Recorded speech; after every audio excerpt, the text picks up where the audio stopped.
দেশের পরিস্থিতি দ্রুতই স্বাভাবিক হবে, বিদেশি রাষ্ট্রদূতদের জানালেন পররাষ্ট্র উপদেষ্টা তৌহিদ হোসেন। সোমবার বিকেলে রাষ্ট্রীয় অতিথি ভবন পদ্মায় বাংলাদেশে নিযুক্ত বিভিন্ন দেশের রাষ্ট্রদূতদের সাথে মতবিনিময় সভা করে পররাষ্ট্র মন্ত্রণালয়। পরে ব্রিফিংয়ে উপদেষ্টা জানান, অন্তর্বর্তী সরকারের এখন লক্ষ্য রাষ্ট্র সংস্কার করা। বিস্তারিত বুলবুল আহমেদের প্রতিবেদনে।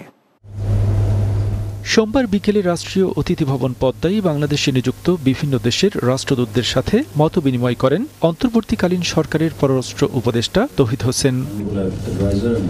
পরে ব্রিফিংয়ে পররাষ্ট্র উপদেষ্টা সাংবাদিকদের জানান, সরকারের মূল লক্ষ্যই দ্রুত রাষ্ট্র সংস্কার করে নির্বাচনের মাধ্যমে গণতান্ত্রিক সরকার প্রতিষ্ঠা করা। তারা এতগুলি জীবন তারা যে দিয়েছে, সেটা কি ওই আবার সেই পূর্বাবস্থায় ফিরে যাওয়ার জন্য? অবশ্যই না। কাজেই কিছু রিফর্মের প্রয়োজন হবে। সেই রিফর্মের প্রয়োজনে ঠিক যেটুকু সময় থাকা দরকার আমরা সেটুকুই থাকবো, বেশি থাকবো না, কমও থাকবো। বাংলাদেশে বাইরের কোনো বিদেশি শক্তির নিয়ন্ত্রণ নেই বলে সাফ জানিয়ে দেন পররাষ্ট্র উপদেষ্টা। বলেন, বর্তমান অন্তর্বর্তীকালীন সরকারও এদেশের জনগণের জন্যই কাজ করছে। যে কাউন্সিল আছে, আমি অ্যাসিওর করতে পারি এর মধ্যে কেউ অন্য কারোর জন্য বিট করছে না, সবাই বাংলাদেশের জন্য বিট করতেছে। এ সময় বিদেশি রাষ্ট্রদূতরা বাংলাদেশের ছাত্র সমাজের বিপ্লবের প্রশংসা করেন এবং গণতান্ত্রিক নির্বাচনেও তরুণদের গুরুত্ব দেওয়ার পরামর্শ দেন। তারা বলেন, পূর্বের মতো আগামীতেও বাংলাদেশের সাথে সকল সম্পর্ক অব্যাহত থাকবে।